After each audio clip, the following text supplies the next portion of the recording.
Greetings, everyone. It's Katira Poland. I am the CEO of Love for Words and the hostess of Editor Knows Best podcast here on Anchor. Anchor is a free platform. You have access to tools that allow you to record and edit your podcast right from your phone or your computer. You can also distribute Anchor will distribute the podcast for you through Spotify, Apple Podcasts, and other channels. You can also make money from your podcast with no minimum listenership. And lastly, it's everything you need to make a podcast in one place. Make sure you download the free Anchor app or go to anchor.fm to get started. Thanks so much. Hello, everyone. My name is Katira Poland. I am the CEO of Love for Words, which is an editing boutique, but I'm also the creator and hostess of this podcast, Editor Knows Best. And we focus on speaking with authors, literary professionals, editors, publishers, etc. So I'm glad that you tuned in. The show airs every Monday, 7 p.m. Eastern, anchor.fm/editor knows best. You can also listen on Google Podcasts, Apple Podcasts, Spotify, and some other channels. Today, we have a very special guest that I am looking forward to introducing you to and also getting to know her a little bit better. She has made it her mission to curate safe spaces that have hard conversations, especially in urban and other underserved communities. In 2017, she founded Stronger Than My Struggles, a mission-based organization with a focus on mental health and wellness. In May 2019, she launched the Crazy Like a Fox tour, the first ever Black mental health awareness tour. Hard work pays off, and while she was on her groundbreaking tour, she was honored to win Literary Trailblazer of the Year in 2019 at the Indie Author Legacy Awards. Today's guest is Melony Hill. Thank you so much for joining us today, Melony. Thank you so much for inviting me. Fantastic. So I do know that you are the author of 8 books, which is awesome and exciting. I would love for you to tell us a little bit more about your journey into writing and if it's something you've always envisioned for yourself. Well, writing is what I always envisioned for myself. It's the thing that I did the most. It's what saved me from a real tumultuous childhood. In an abusive home, I felt like I didn't have an outlet, anyone to talk to. So writing became my outlet. Journaling became my everything. And it's a blessing because now today, not only is writing a big part of my career, but journaling and therapeutic writing is what I teach. And it's like the basis of my healing and my coaching business and the things that I'm able to help others with is because I learned how to write through my pains and struggles. And so it's just a beautiful thing that I've been able to carry this with me for over 30 years. Yes. And what would you recommend to our listeners who are aspiring authors and they may have experienced what you have or other trials and tribulations and are hesitant to share their story? Well, first off, I'll say that you've probably already written it. When I first published my first book, what I realized is that I had already written so much that people needed to hear. I had just been afraid to tell them. And so for me, I was able to go back through my journals and some blogs that people had not seen and to put together a compilation of essays that gave the essence of what I wanted to convey. And so I want to just encourage them to go back through their previous writings because many of us, we don't have an outlet. So we are journaling, we are writing, we have little tidbits of information scribbled somewhere. That's your story. Yes. And someone is waiting to hear it. Yes. Yes. And the other piece that I want to add is not everyone wants to be published, which is fine. So like you said, journaling is another option for those of you who are not necessarily looking to become published authors, Or but you blogging. yes, or blogging, absolutely. So again, you don't necessarily have to publish your story if that's not a goal. You do have other ways to use writing to get that out and express yourself. So thank you for mentioning the journaling, Melony. I appreciate that. So I know that your latest book is Reclaiming My Time from the 9 to 5 Grind. And a lot of our listeners are actually current or aspiring business owners. So what fueled you to write that book, and what do you recommend to those who are interested in making that transition to becoming business owners? Well, I haven't had a job since 2006. In 2006, the business that I was working for went out of business. And they not just went out of business, but they disappeared off the face of the earth. And I couldn't find anyone who I previously worked with in a managerial position to be able to give me a reference. What that meant is it looked like I hadn't worked anywhere for the last 3 years. So I realized that even with the stability of a great job with benefits and a 401k, there was no stability. Mm-hmm. So that led me to starting my own business. And in 2007, when I did, I realized that this was meant for me because over the years, I had gained so much knowledge from running other people's businesses Mm-hmm. that I was primed to do it. Mm-hmm. And what I realized is that I didn't like working for others. I didn't like being on anyone else's schedule. And it was imperative for me to find a way to continue to thrive without going back into that setting. And so I did what worked for me at the time. And it wasn't writing. It was a whole different career field, but it worked for me at the time. And over time, I was able to transition so many times to where I was able to finally reach the place where I wanted to be. And so I want to encourage them to not think that it's going to work overnight, to not think that they're going to leave their job and leap into a 6-figure position, to not think that things are just going to fall into place, that your first step out might not be where you want to be. But if it's a step in the right direction and it keeps you away from where you don't want to be, it's a good step. Yes, thank you for that encouragement. And will you please tell the audience a little bit more about your agency or your company? Sure. So you may not be able to tell from looking at me or hearing me talk, but I'm legally emotionally disabled. So in 2010, I was diagnosed with PTSD, depression, anxiety disorder, and something called dissociative identity disorder, which means legally I have multiple personalities. So I have been going to therapy for 7.5 years, sometimes 2 to 3 days a week. Mm-hmm. And one day I walked into my therapist's office and she said, "I don't take your insurance anymore." It was Mm-hmm. literally that simple. Like, you no longer matter. Screw your healing. I don't care where you're going to fall, but you can't fall here. And so I went home and I fell. I fell into my bed and I stayed there for days and Mm-hmm. I didn't want to get up. I have severe depression and I kind of wanted to die. And I started to hear this voice and it kept telling me, I'm stronger than my struggles. I'm stronger than my struggles. And I didn't have a clue what it meant, but it wouldn't go away. Mm-hmm. And one thing I did know is that I'm a businesswoman. And if Yes. something's stuck in my head, I need to go buy the domain name. So I did. And I had no clue what I was going to do with it, but I Right. did, you Right. know. And so, it was a little while later, maybe 2 months or so, when God finally started to speak clear to me and told me that I was so screwed up because I had tried to put my healing and my support system on one person Mm-hmm. when I needed a system. And so that made me realize I needed to build a community of survivors to support me and to be able to support them because I didn't want anyone else to experience what I experienced, to have only one person in their corner. And that's how Stronger Than My Struggles was launched. And from there, we've been able to do things like launch our 4-city Black Mental Health Awareness Tour. For over 3 years, we've led a therapeutic writing workshop for free in the Baltimore community. We were awarded a commendation from Mayor Jack Young for that in 2019. Through Stronger Than My Struggles, we've been able to donate heavily during COVID. I gave away about $15,000 to people in need. We were able to do a Christmas donation this past year. We bought gifts for over 80 kids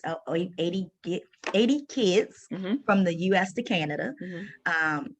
We've been able to do things like assist people with getting into mental health facilities and all kinds of amazing things by supporting the community and people who have mental and emotional disabilities, as well as invisible illnesses like chronic pain and fibromyalgia.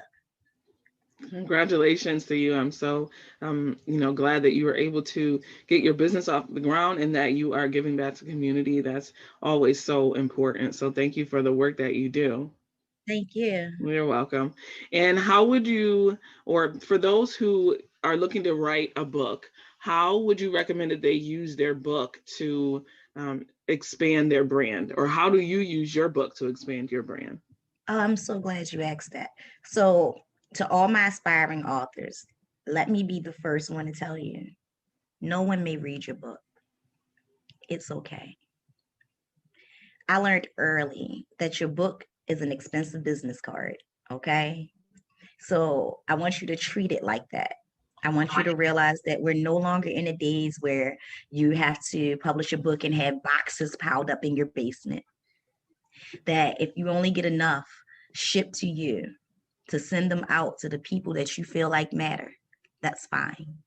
I want you to realize that your book is like a springboard to everything else that you want.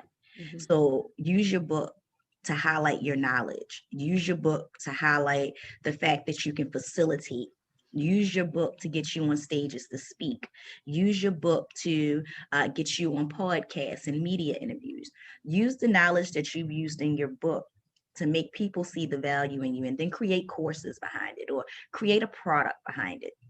Don't expect to become a millionaire off your book, but let the book be what people see, to know that you have the knowledge to give them what they need. Definitely. Thank you. And I agree with that. There are so many different ways that you can gain exposure for yourself using your book, all of the recommendations that you gave, and also, taking your personality into consideration. I know some people are introverted, so they may choose to do things like, get a feature on a blog, which doesn't require, you to be in front of an audience, or you can pre-record a video if you're not comfortable going live. So don't let anything get in your way of gaining exposure. There are different ways that you can do it. And thank you so much, Melony, for giving us those recommendations. So I know that you have a strong passion for writing. It's something you've been doing for quite some time. So generally speaking, does writing usually energize you or exhaust you? It depends on why I'm writing. Sometimes I write because I have like this thought and I have to get it out.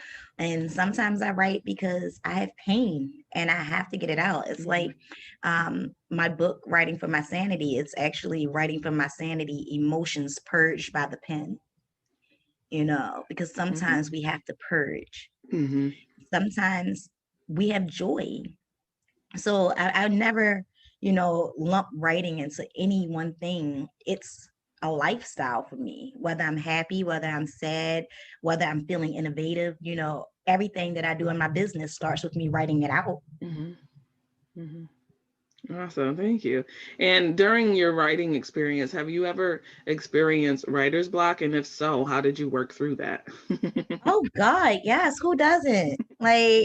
Writer's block is something that will affect us all, because who can think and be creative 24/7? And it's like, when you want to do it on command, it's not easy. So, for me, I've learned to give myself grace.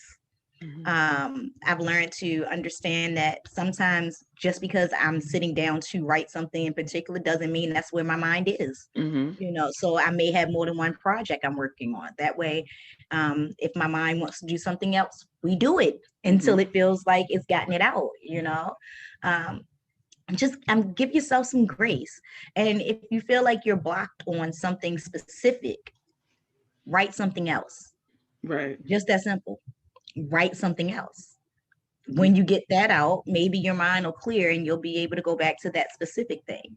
But don't beat yourself up because you can't write that specific thing right now. Maybe you need to unclear the clutter. Right. Step away. I definitely recommend that. Just taking some time away and then coming back when it feels better or when it feels right. So thank you for sharing that. Our listeners, again, they're either aspiring or current writers, and I'm sure they would love to know more about your experience publishing your book, whichever book you'd like to share about. They often have questions about, did you self-publish? Let me start there. I did Okay. So, self-published. yeah. So if you could tell us a little bit more about your experience with self-publishing and any recommendations you have, that would be very helpful. Well, I self-published my first book in 2017 and my last in 2019. So I might be a little off on the new things that's going on because in the self-publishing world, it seems like they are constantly moving. Yes. And new websites, new ways of getting your book out, new ways of doing promo. Don't make me be the one. But what I will tell you is that I'm so grateful that I learned that it doesn't cost much to self-publish. What I thought for so long is that it would take so much money for me to get my book out. And then I found out that I could self-publish on almost any budget, even $0 if I wanted to. I wouldn't recommend it, but you can. So when I realized that all it really took to self-publish a book was to write the book, to have someone edit it, to have someone proofread it, and then to upload it onto things like Amazon. And at the time we had Create Space. It's on Amazon now. But to upload it onto Amazon. And if I did not have someone create my cover outside of that, the Amazon had a free cover creator. I didn't know it, And so realizing that the only thing that would cost me money was actually the having my book edited and having my cover created if I so chose to. That changed everything. And so that's why I was able to self-publish so many books, is because I realized that it didn't cost as much. It took more of my time and energy than it did my money. And so to be able to stop and give myself that time to invest in myself and putting the things that I had knowledge of into a book so that other people would give me more money was worth it to me. Yes. And how did you go about finding your graphic designer, your editor, and your publisher? Believe it or not, I simply asked within my own network. I didn't go out looking, and as I started publishing, I did switch over to another editor later. Eventually, I started my own publishing company. I helped 14 other people become published authors, and then I filtered them through my editor. So, it was like, oh, now I have an editor on staff because it just makes it easier if you're going to do it in volume, So ask your network. Don't be afraid to ask questions, especially of someone who's already done what you're trying to do. Definitely. I agree with that. I second that. So I thank you for sharing that. And you shouldn't be afraid. There are so many resources and people available to help you who are willing to help you. So all it takes is for you to step out on faith and get it done. So thank you for that, Melony. So of course, this is Editor Knows Best. So I would love your perspective on the importance of editing and what that was like for you. So one of the things that I encounter with prospective clients is they're afraid to work with an editor because they don't want their voice removed. So what is your take on that and what recommendations do you have? Well, first, I think it's important to, sample the editor. People be so afraid to ask somebody to do something as a sample. I need to see a sample of your work. So I'm going to send you a portion of my work and ask you to edit it to see how you edit it and if you can capture my voice. That's most important. So before you just decide not to do it, get a sample. Exactly. Definitely. It's really easy. It is. So I've been editing for 4 years now. And one of the things I do up front is that I have a consultation. So we have a conversation, make sure we're on the same page, that I can deliver what you need, that I'm able to, deliver what you need, and that we will both be satisfied working with each other. And I also offer the complimentary sample edit. So I agree with that. And for those of you who are listening who might be afraid to move forward, again, like she said, just ask for a sample. And then if it doesn't pan out, you can just say, I'm going to choose to work with another editor. And then on the other, go ahead. Don't skip the editor. Remember, I said you can self-publish for free, but I don't recommend it. And remember, I filed it with the only 2 things you need to pay for are your editor and possibly your book cover. And then I told you that Amazon has a free cover creator. So you notice that I focused on you need to pay an editor. Yes. Did you catch it? So I need you to understand that, because there are so many things that if we do it ourselves, we will miss. Right. Because we're reading it in our own voice. We're reading what we know we wrote instead of what we wrote. Yes. It's very, very important to have an editor go over your book. That is their job. They know how to make the book more readable for your reading audience. Yes. Let them do their job so that you look your best. For sure. Yes. Thank you. I couldn't have said it any better than that. Thank you so much for having our backs. So sometimes editors don't get the recognition. So I appreciate that you recognize the importance of, the editing process, and that you feel it was valuable worth your time, your energy, and also your money to pay for that. So that is great. So who are some of the authors and writers that inspire you? Well, don't do that. Don't do that. No, I know way too many authors. And if I don't say everybody's name, then I didn't say anybody's name. No, I read my own books. I refuse to play that game. You ain't getting me in trouble. Nope. No, let me do the classics. I love Maya Angelou and I love James Weldon Johnson and Langston Hughes, and yes. let's pull some names out the air so nobody want to fight me. Right. I mean, those are all legends, so you can't go wrong with any of those. Yeah, you're not getting me in trouble, girl. All these daggone authors I know, they be like, "Why you ain't plug me?" You're like, "Nope." Right. And in relation to the more personal book that you wrote, you'll have to remind me of the title. Was that helpful in a therapeutic way for you when you were writing about your story and what you experienced? Oh God, yeah. So you're probably talking about Reflections of a Survivor, which was my first anthology. Okay. And I put it together with a couple of other survivors from across the US. And inside, I shared 10 different essays about my life and things that I had been through. And it was the most cathartic thing ever. In fact, it was the first time that I ever publicly shared that I had been living with a incurable STD for almost 20 years. So it was a way of me saying, I'm no longer who I had presented myself to be. And I'm going to let everybody know who I am. This is what I stand for.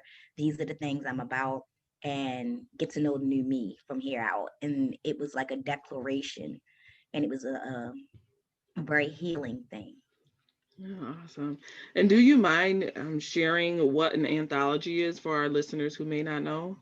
Sure. An anthology is a collection of stories based on a similar topic. So like I did an anthology, Reflections of a Survivor. So they're all survivor stories. I did one called The Strength of a Woman. And so in that one, it's focused on women overcoming adversity. And then Reclaiming My Time from the 9-to-5 Grind, which was mentioned at the beginning, is actually an anthology of women who were able to leave their full-time employment to start their own jobs and own businesses and be able to thrive. And so it's a collection of stories on a similar topic that allows people to share and give an insight into something. Yes, thank you so much. So, if any of the listeners are interested in anthologies, of course you can, research the different options. I often see call for anthologies for authors to participate. So if that's something you're interested in, that might be a good way to step into becoming an author instead of coming out with your own book. Go ahead. And it's a good way to make money as a writer. So I want you to know, my first book that I published, Under Stronger Than My Struggles, was my book of poetry, Writing for My Sanity. And after that, I started saying, hey, I'm publishing a book in 3 months. This book is going to be this, this, and this. I'm looking for co-authors. And so I charged my co-authors to be in the book. Right.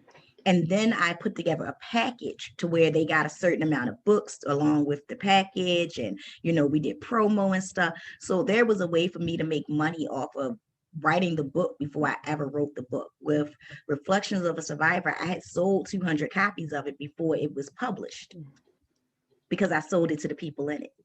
Yes, that's Not awesome. only that, but you can use the back of your book to make money as well. So if you have a book where you want to be able to share someone else's information, so you could say, check out these other authors, and then allow them to put their picture, their bio information, that kind of thing, especially in a digital book, because those links matter and people can click the links automatically. Right. So get your coins. Yes, yes. Thank you for sharing that. That's awesome advice, and appreciate the recommendation. Yeah, so thank you again. So the next question I have is, how did you come to, how did you move forward with sharing such personal struggles and challenges? Because I know a lot of people want to write, but they're afraid of being judged. They're afraid of being vulnerable and talking about things that are maybe negative or, uncomfortable. So how did you move forward with that?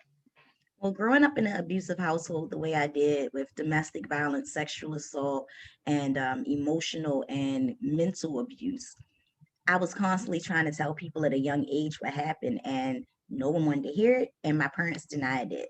And so for me, I was like the little boy who's cried wolf, because I was always trying to tell someone, but every time I did, no one wanted to hear, or the adults around me called me a liar.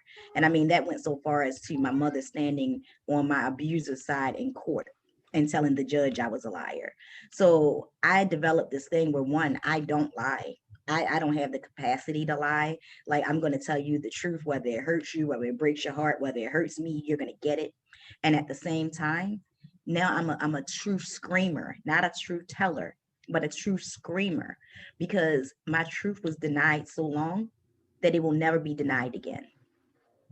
So I feel like I have to share my story. I have to tell it, because so many people judged me for who I was previously, not understanding how I got there. Mm-hmm. Thank you, thank you. Yeah. So when you were writing about these personal things, did you ever worry about how it will make other people feel, such as your No, mother or your no, father? Or no. okay, They okay. didn't worry about how I felt as I suffered through it. Mm-hmm. Mm-hmm. So what would you recommend to someone who maybe is hesitant because they're worried of how impact other people? It's your time to heal. Mm-hmm. It's your time. Like, you're not that kid anymore. You're not that person who no longer has control. Your abuser is going to always be mad if you tell. It's Mm-hmm. never going to be a time where it's okay to Right. tell. Right. Never. Yeah. Yeah. Tell anyway. Yeah. So you just have to, yep, get out there. Thank you so much for sharing that personal, testimony with us. I definitely appreciate that. And what other things that you've encountered along your journey do you think is important for either business women or other entrepreneurs or authors to know? What's something that you learned that you wish you would have known before you got started on the journey? Well, if you're going to write nonfiction, go to therapy. If you're going to tell your story, Mm-hmm. go to therapy. If you're going to tell the story of someone else that you witnessed things happen to, go to therapy. You know, these things make it easier to tell the story. I know so many people who get stuck trying to write because they have not healed through the things they're trying to write about. Go get help. It's okay. Yes. Yes. Secondly, I would tell you to give yourself some time and some patience. You know, I think J.K. Rowling was writing the Harry Potter series for like 12 years before she published one. Mm-hmm. It's okay. Mm-hmm. No stress. Yeah. You know, Yeah. Yeah. take some time and allow other people to read it, because you're probably harder on yourself than you need to be. Mm-hmm. And you might be right on the right track, or you might have already got right to the point. Mm-hmm. Let somebody else read it. Yeah. So did you use beta readers for your books before you published? Definitely. Okay. Okay. And do you mind sharing what that is for our listeners who may not know? That's allowing someone to read the book or your manuscript in time before you publish it, so that they can give you an idea of if you're conveying your message, if you're on the mark, where you may be losing people at, and how you can improve it. Yeah. So I would recommend when you use beta readers to get feedback and to get testimonials, because you can use that before your book is published to build buzz for your book. So that's another thing that you can do for marketing your book and getting it out there. So thank you for, telling us more about the beta readers. So it has been a pleasure speaking with you and getting to know more about you and your business and your journey. I would love for you to tell our listeners where they can contact you if they're looking for a publisher, they want to buy your books, or they're interested in your other services. Well, I'm no longer publishing, so don't Oh, come okay. looking at me for that. Ask her. But if you're looking for me to learn more about my writings, to learn more about my free writing workshop, or even about my therapeutic coaching, then you can find me at melonyhill.com, or you can go to strongerthanmystruggles.com. And we're also on all social media as Stronger Than My Struggles. Thank you so much, Melony. Again, I appreciate your time, your expertise, your feedback, and your recommendations. And thank you, everyone, for tuning in. Again, Editor Knows Best airs every Monday, 7 p.m. Eastern, anchor.fm/Editor Knows Best. Some other channels you can tune in. Thanks again. Be safe and be well, everyone.